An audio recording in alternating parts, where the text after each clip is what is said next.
Salut Fred. Alors aujourd'hui, on vous explique comment installer un Pi et on vous présente le Raspberry Pi. Alors on va juste faire la base, c'est-à-dire avoir un Pi vide. Alors pas vide, mais avec son OS et une connexion et bien paramétré. C'est dans d'autres épisodes qu'on ira beaucoup plus loin. On commence par quoi? On commence par télécharger le Raspberry Pi. Alors je chope un navigateur. Avant de vous le mettre à l'écran, j'enlève les onglets qui étaient ouverts. Effectivement, YouPorn, c'est pas bon. Voilà. Et donc on va sur le site raspberrypi.org pour télécharger la Jessie Lite. Alors la Jessie Lite, c'est celle qui n'a pas d'interface graphique. La Jessie pas Lite, elle a l'interface graphique. Mais là, comme on va probablement surtout en faire serveur web, etc., on prend la Jessie Lite. Alors je télécharge. Vas-y, vas-y. Waouh! Ouah, quel ordinateur. Voilà, et pourquoi la Raspberry? Parce que c'est l'image officielle de Raspberry Pi, qu'elle est bien supportée, que généralement on trouve la plupart des paquets précompilés pour ARM. Parce que Pour... le processeur c'est un ARM, c'est bien ça? Ah oui, Mm. d'accord. ARM. Voilà. Et que voilà, on n'aura pas trop de difficultés avec la Raspberry. Il y a aussi un côté feignasse. Mais il y a plein de distributions qui ont des intérêts différents, dont certaines pour faire un truc télévision. Je te laisse présenter la bestiole, Frédéric. Alors moi, je suis là aussi pour l'embêter. Alors, le Raspberry Pi, c'est ce petit machin-là. Alors, attention, magie. À quoi ça ressemble? Ça ressemble donc à ça. Bon. Alors, c'est l'équivalent d'un petit ordinateur. Alors, vous voyez, vous avez des ports USB, vous en avez 4. Vous avez un port RJ45 qui vous permet de connecter ça directement par un câble sur votre box. Vous avez une prise HDMI avec une sortie audio. Et ici, vous avez même la petite prise pour brancher ça. Donc vous pouvez brancher ça sur un petit peu n'importe quoi. Par exemple, vous pouvez brancher ça sur une batterie. Et comme ça vous permet de le faire fonctionner de façon complètement autonome. Parce que l'avantage de ce petit machin-là, c'est que ça ne consomme pas beaucoup d'électricité. C'est ultra silencieux, puisqu'il n'y a pas de ventilo, il n'y a pas de bruit parasite ou autre. Et ça ne prend pas beaucoup de place, et ça ne chauffe pas beaucoup. Et derrière, vous avez un slot pour pouvoir insérer une micro SD. Et pour tous ceux qui aiment bien bidouiller, vous avez en fait plein de petites broches que vous pouvez programmer en Python, en C, en un petit peu tout ce que vous J'ai voulez. vu surtout des libres Python, moi, mais bon, on en parlera après. Il y a un petit peu tout, hein. Je vais pas trop fouiller non plus. Voilà. Et alors ça, c'est un Raspberry Pi 3. Alors dedans, vous avez un processeur ARM à 4 cœurs. Et vous avez même, là on voit la petite puce là ici, 1 Go de RAM. Donc qui est largement mieux que les précédents Raspberry Pi qui n'avaient que 512 MB. Au moins avec 1 Go, on peut faire du graphisme, on peut faire plein de choses. Voilà. Pour pouvoir le brancher sur un vieil écran, c'est assez facile. Il suffit d'avoir un petit adaptateur HDMI VGA et ça passe très bien tout seul, sans aucun problème. Donc la petite bébête, le Raspberry Pi 3. Là ici on l'a présenté avec sa petite casse, boîte, son petit boîtier en plastique. Mais vous pouvez l'avoir sans le boîtier. Un petit truc qu'on peut en faire, donc il en parlait, il y a aussi des applications pour faire un boîtier pour la télé pour voir sa vidéo. Moi j'en utilise un pour Octopi pour paramétrer mon imprimante, enfin pour gérer mon imprimante 3D. Voilà, j'en utilise un qui me sert de backup MX chez moi. Donc un truc pour mon serveur de mail, voilà, un truc secondaire. On vous expliquera peut-être dans une prochaine vidéo ce que c'est. C'est bon, c'est téléchargé. Alors maintenant, on va passer aux choses sérieuses. Donc l'opération consiste à réussir à mettre l'image de façon à ce qu'elle soit bootable sur une carte SD. Qu'on mettra. Alors là, j'ai un adaptateur, hein, c'est le truc beaucoup plus petit, c'est la micro SD ou nano. Ouais, je sais jamais. Micro, il n'y a pas de nano SD. D'accord. Donc je vais dans CD téléchargement, je unzip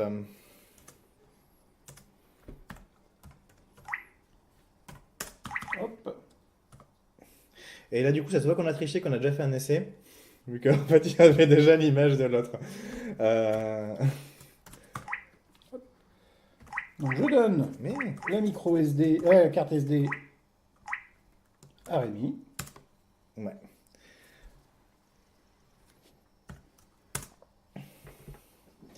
Voilà, et je suis en train de dézipper l'image. La carte SD, je la fous là-dedans, dans mon ordinateur. Hop, hop. Dans le bon sens, c'est mieux. Oui, c'est bon, c'est le bon sens. Voilà. Alors, et c'est ouverte. Il en veut pas, il est chiant, hein. Bah, quand même, pour dézipper. C'est peut-être parce qu'il y avait déjà un fichier que ça l'énerve. LS. Ah, mais j'ai dû casser. RM. RM. Étoile.img.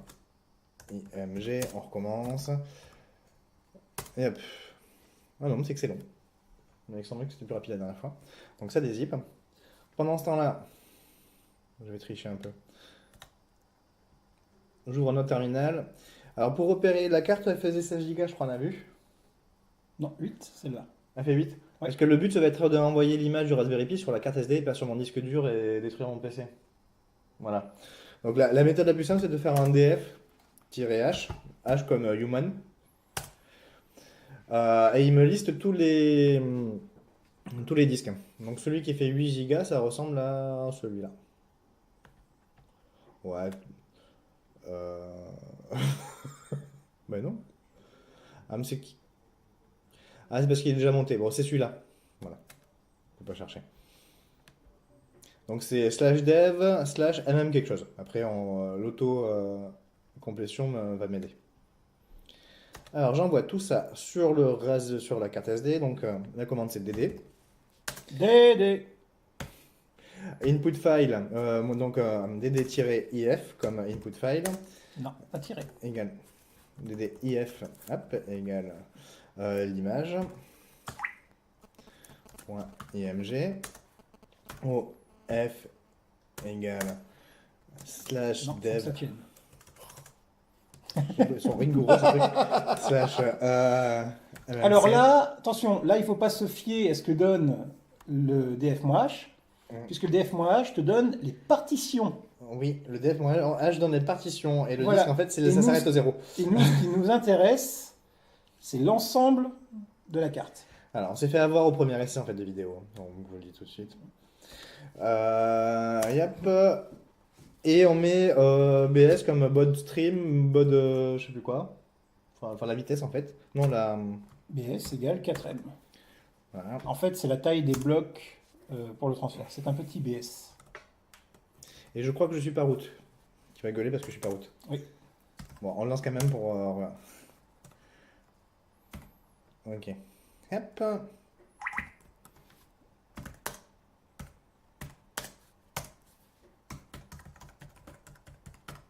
Voilà.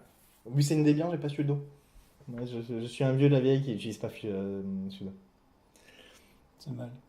Alors, qu'est-ce qu'il fait là, en fait, Fred? Moi, je sais pas. Un truc qui aurait été pas mal. Explique-moi la commande Un DV. truc qui aurait été pas mal, c'est que tu mettes une autre option qui Ouais. aurait permis de voir ce qu'il était en train de faire. Ah, l'avancement, non, c'est un peu chiant. Enfin. Ouais, honnêtement, il y avait 10 lignes de commande en plus à faire pour la mettre en place. Non. J'ai- Alors, que fait la commande DD? Bah, tout simplement, elle va copier toutes les valeurs qui sont contenues dans l'image directement sur la carte SD. C'est-à-dire que là, elle ne passe pas par le système de fichiers. Elle n'a aucune notion d'ailleurs d'un système de fichiers. Elle écrase tout. Ouais, tu l'as préparé. Alors, pendant le DD, on pouvait expliquer ce qu'on va essayer de faire sur cette chaîne, enfin, si on refait d'autres vidéos. Donc, on part d'un Raspberry Pi. Alors, le Raspberry Pi, à part sur les parties où on utilisera l'électronique, c'est plus un prétexte en fait, hein, parce ce qu'on va faire la plupart du temps sur les prochaines vidéos, pour ça, c'est le Raspberry Pi. Ça pourrait être fait sur n'importe quel serveur en fait. Voilà. Et donc, je pense qu'il y aura un serveur web, un serveur. Il y aura peut-être d'autres. Voilà, on improvisera un peu les Oui, thèmes oui. qu'on fera. Et l'avantage en fait du Raspberry Pi, c'est que vous avez en fait une plateforme qui est très stable, qui consomme très peu. Vous êtes en dessous des 5 watts en pleine consommation, Moi, je le branche qui est sur un Freebox, silencieux. hein, pour l'alimenter, je le branche sur la ligne enfin, sur la prise USB de la Freebox, tout simplement. Donc, du coup, Voilà. j'ai même pas une prise électrique dédiée. Voilà. Vous n'avez pas besoin d'avoir de prise USB capable d'encaisser de fortes tensions, de fortes charges. Le Raspberry Pi se suffit de très très peu. Voilà, et autre utilisation marginale. Ah, ça y est! Wouhou! Ouais, il a pas été si long que ça, hein. À 10 mégaoctets seconde. Ouais, 151 Alors, secondes. ce qu'il faut voir maintenant, c'est que l'image qu'on a copiée fait à peine plus de 1 giga. Ça, c'est l'image telle que vous la téléchargez. Mais forcément, pour pouvoir commencer à travailler, ça va être un petit peu juste. J'ai enlevé la carte SD et je la remets, c'est juste Non, pour monter. pour monter quoi? On va activer le Ah SSH bah oui. comme ça. Bah oui, Et d'ailleurs, on a oublié d'aller chercher un câble réseau. mais non. Il y a le. Ah, il y a le Wi-Fi. Pour l'activer, t'as la technique ou pas? Non.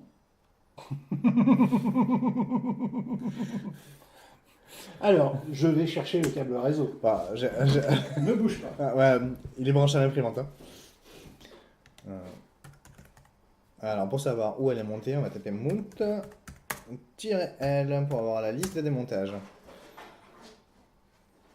Alors, ouais, Media New York.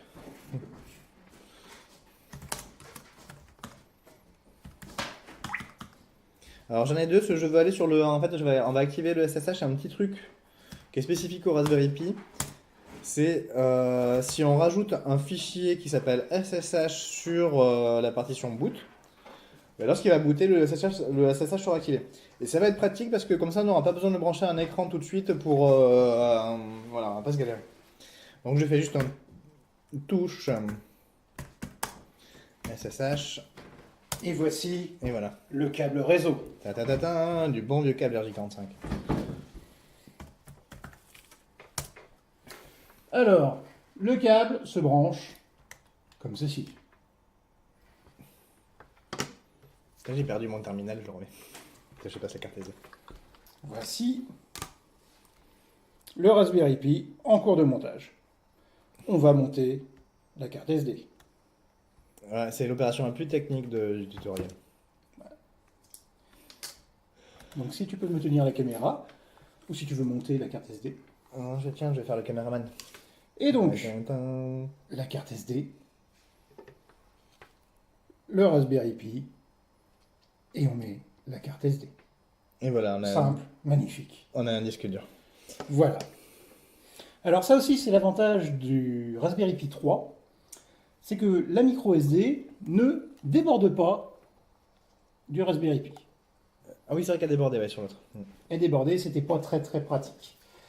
Et comme je vous disais, comme ça consomme pas beaucoup, bah on va brancher juste une batterie. Hop. Allez, les LED, elles sont où? Que j'essaie de zoomer sur les LED. Alors, hop, et voilà. Donc là, elles sont là les LED. Hop là. Ah mince. Alors j'attends que ça clignote bien, les LED vertes et tout. Donc quand ça fait. Ça clignote pas beaucoup. Si, ça clignote, t'inquiète pas. Ouais, quand ça clignote comme ça veut dire que c'est bon. Parce que ça peut rater la création d'image. Parfois, Ça peut rater. Ouais, si on éjecte trop tôt ou des trucs comme ça peut rater.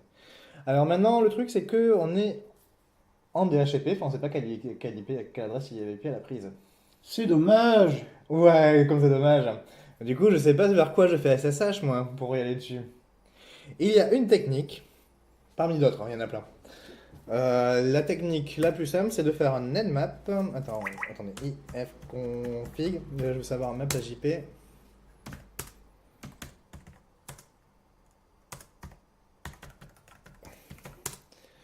Donc ifconfig. Donc je suis dans le réseau d'une Freebox ici. Donc, ok. Alors, ça c'était pour avoir mon IP. Et du coup, ton IP là-dessus? Elle est là. Voilà.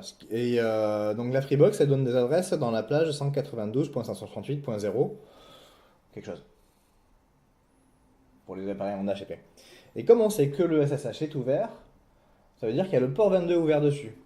Et la commande nmap permet de scanner très vite toutes les IP à savoir qui a le port ouvert. 22, enfin qui a le port 22 ouvert. Nmap -p22 192.168.0 sur 24. C'est quoi le sur 24? Je serais pas super à l'aise si je devais expliquer les réseaux de classe C, etc. C'est pour définir la plage réseau, voilà. Ça va de 0 à 255 sur 24, voilà, ça pourrait être sur autre chose. Euh, Alors là, le retour de Nmap m'annonce qu'il y a une Freebox, qu'il y a un truc, en fait c'est mon ordinateur, mais surtout qu'il y a Un Raspberry ici. Pi. En plus, il nous dit que c'est un Raspberry Pi. Il le sait grâce à l'adresse MAC, qui est une Voilà. adresse constructeur. En fait, il faut savoir que dans l'adresse MAC, vous avez une partie qui est variable chez chaque constructeur. Par contre, pour chaque constructeur, vous avez un numéro qui l'identifie. Donc c'est pour ça qu'on peut dire que c'est un Raspberry Pi. Je me connecte donc sshpi l'adresse IP. On va voir. Ah bah zut alors, attends. J'accepte. Enfin, j'enregistre la clé. Le password par défaut de Raspberry Pi, c'est Raspberry. On va voir de l'autre côté si ça réagit. Ok. Donc, l'user qui existe sur Raspberry Pi, c'est Pi et mot de passe Raspberry.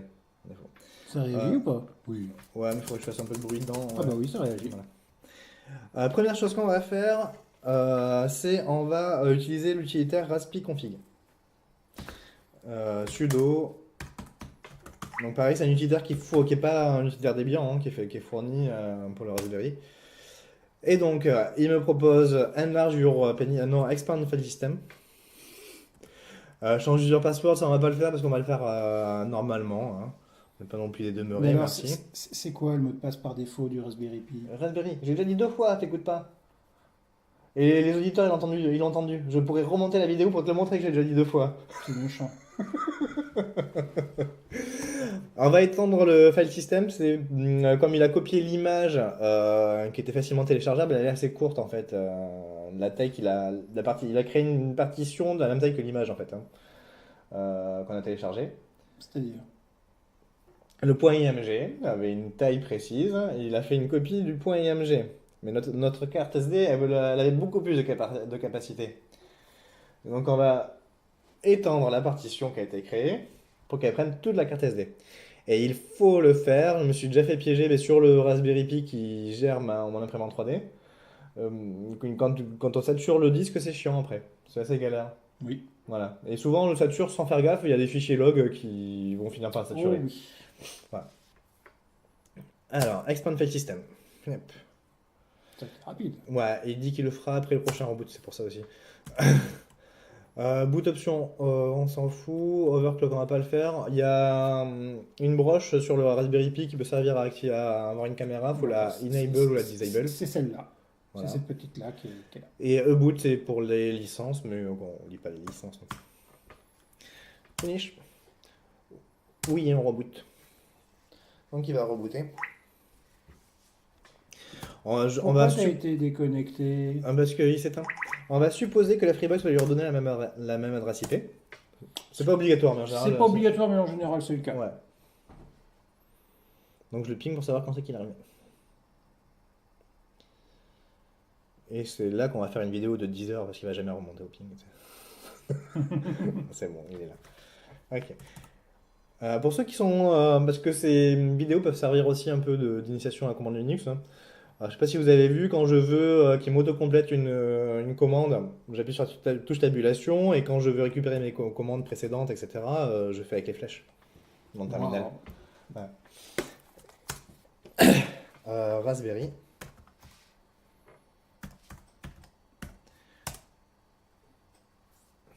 Et je suis emboulé. R-A-S-P-B-E-R-R-Y. Ok. On change le password. Hop. C'est password la commande? Ouais. Le password tout court, il va me faire le user courant, je pense. Courant de password. RASPBERRI. Le new password, on va écrire AZERTY. Ne faites pas ça chez vous. Bah, surtout si vous l'ouvrez sur internet après. C'est pas beau de Ah donner non, en des- plus il me jette et il me dit password is tout simple. Ah oui. Euh, on laisse tomber pour changer du mot de passe pour cette vidéo. Alors l'étape Non, suivante. attends, Rémi, non, mais tu peux pas te laisser battre par un malheureux mot de passe. Attends, allez, je vais faire un truc. Sudo su. Et là je fais password pi. Et je crois que là je vais pas avoir de restriction. Et ça, c'est mal. Ça. Azerty. A-Z-E-R-T-Y. C'est mal, ça. Voilà, j'ai le droit, j'ai mis Azerty comme ça. C'est pas un Voilà. bon exemple, Rémi. Je suis pas. Si vous voulez pas vous faire pas chier fier de toi. sur la sécurité et le mot de passe, Je vous suis passez pas en fier de dessus toi. pour être route et vous faites password, enfin Je suis pas fier de toi. C'est pas et le le nom bon du user. exemple à montrer. Ouais, mais mais grâce à moi, cette vidéo sera un peu plus courte. Ce que je voulais, mais tant que je suis route, la première et en fait la dernière chose à faire avant que ça fonctionne, c'est de le mettre à jour. Alors, mettre à jour ça. un Debian, add-get update pour rafraîchir la liste des paquets, enfin la liste des sources de paquets. Eh putain, mais les chiens sur la restriction. Mais non, c'est normal. Point d'exclamation. Comment ça C'est fini, c'est fini, c'est fini. Ok, j'envoie le app-get upgrade qui sera la dernière commande de cette journée, enfin de cette vidéo. Et donc, Hop, il met à jour les paquets. Voilà. Et quand il aura fini, je valide Y, hein, Y comme yes. Voilà. On a mais alors, un Raspberry Pi avec une connexion SSH et une Debian, enfin une Raspbian à jour. Donc la prochaine étape, c'est voilà, on a un Raspberry Pi vierge, enfin prêt à l'emploi. qui fonctionne. Et on s'amusera à lui trouver une utilité dans la prochaine vidéo. Ok. Et alors, une fois qu'on a fait la mise à jour, comment fait-on pour arrêter le Raspberry Pi? Du coup, il faut attendre qu'il finisse la mise à jour. Ah bah oui. On le débranche. On fait shutdown-h now. D'accord. Après, bon, je dis ça en rigolant, mais je le fais assez souvent de débrancher le Raspberry Pi. C'est quand même assez costaud et ça supporte. Mais voilà, j'ai pas non plus des applications où il y a des synchros de bases de données Access ou de ce genre de trucs là qui risquent de morfler si on débranche violemment. Bon, c'est mal de débrancher, mais je le fais, hein. Tout le monde le fait. Tout le monde le fait, non. Je fais ça proprement. Ouais, tu fais le Alt. Quelle est la différence Ah. entre... Ok. Et il nous dit qu'il met à jour sa liste de certificats d'autorité de confiance. Donc voilà, on est content, c'est que maintenant la Chine est une autorité de confiance. Non, Tout c'est à pas fait. vrai pour cela, mais... Et alors, quelle question que je me posais, est-ce qu'on peut automatiser, par exemple dans un cron, le lancement de la mise à jour du système? Est-ce que tu l'as déjà fait ou est-ce que c'est conseillé ou pas? Parce que c'est vrai que la plupart du temps, quand on fait un apt-get update, apt-get Alors, upgrade, ça passe tout seul. ça s'assume. Ça s'assume. C'est-à-dire que ça dépend de la criticité des données qu'il y a sur le Raspberry Pi, ce genre de trucs-là. Si la mise à jour passe pas toute seule, c'est moche. Certes, mais au moins tu as un système qui est toujours protégé. Voilà, mais vaut mieux... alors, ça peut merder la mise à jour, c'est super rare que ça merde, mais on peut imaginer que ça merde. Est-ce qu'il vaut Ce qui mieux arrive déjà, par exemple, dans Windows. que ça rate? Mais paradoxalement, j'en parlerai après, c'est une question de bénéfice-risque, comme diraient les médecins. Mhm. C'est le bénéfice de les faire à la main de temps en temps, c'est que tu es derrière et du coup tu peux rattraper le coup juste derrière, immédiatement. Et remettre ton Raspberry Pi en marche, le corriger, etc. Mhm. Si tu le fais avec une tâche planifiée, éventuellement il va planter le jour où tu es parti en voyage. Donc t'es un peu dans les merdes, voilà. Ça s'assume. En parlant de Windows, nous maintenant sur les serveurs au boulot, on les a mis en mise à jour automatique. Mais on a fait en sorte que y a des serveurs qui se rattrapent les uns les autres, genre il y a un contrôleur de domaine principal et un secondaire. C'est du Windows, hein, désolé. On a aussi beaucoup de Linux, mais on a beaucoup d'open source, mais on a un petit peu de Windows. Mais on fait évidemment en sorte que le contrôleur principal ne fasse pas sa mise à jour le même jour que le contrôleur secondaire. Comme ça, déjà, rien que le fait qu'au moment des reboots, il y a toujours l'autre qui rattrape, quoi. Et on le fait la nuit, enfin à la fin de la nuit en semaine, comme ça, au pire, à 9h du matin, il y a un technicien qui est là. D'accord. Voilà. Et alors, C'est une aussi, stratégie, ça s'assume. petite Mais nous, on a chose, fini par arrêter de s'emmerder parce que quand tu as une mise à jour en pleine journée, tu es obligé de déconnecter les users et tout. petite chose aussi, qu'il faut savoir en fait avec la Raspbian, qui est un dérivé de la Debian, c'est que l'un des buts de la Debian, c'est d'arriver à une distribution stable. Ce qui fait que vous aurez rarement les dernières versions des logiciels si vous gardez la configuration en l'état. Dans la prochaine vidéo, on verra comment ajouter de nouveaux dépôts pour permettre de télécharger des versions beaucoup plus récentes. Bon, là, en fait, l'IDK c'est PHP 7, là, j'imagine. On peut spoiler un petit PHP peu. 7 ou, Qui n'est ou pas. tout simplement pas le Nginx en dernière version, parce que le Nginx standard, par exemple, de la Raspbian, ne supporte que jusqu'à la 1.6.2 de Nginx. C'est lié à Debian ou à Raspbian? Non, non, c'est lié, c'est lié à Debian, hein. D'accord. C'est la même chose. Ça Et va, alors, Debian. ça ne supporte que jusqu'à la 1.6.2, qui a le désavantage de ne pas encore supporter HTTP2. Voilà. La Nginx jusqu'à la 1.6.2 va supporter par exemple Speedy, donc qui est l'ancêtre de HTTP2. Ça m'explique peut-être un bug que j'ai avec, avec Nextcloud. Ça pourrait être un problème de version du mode proxy de Nginx. Bref. Sur ce, Rémi, le petit mot de la fin. Tchuss. Salut! Salut!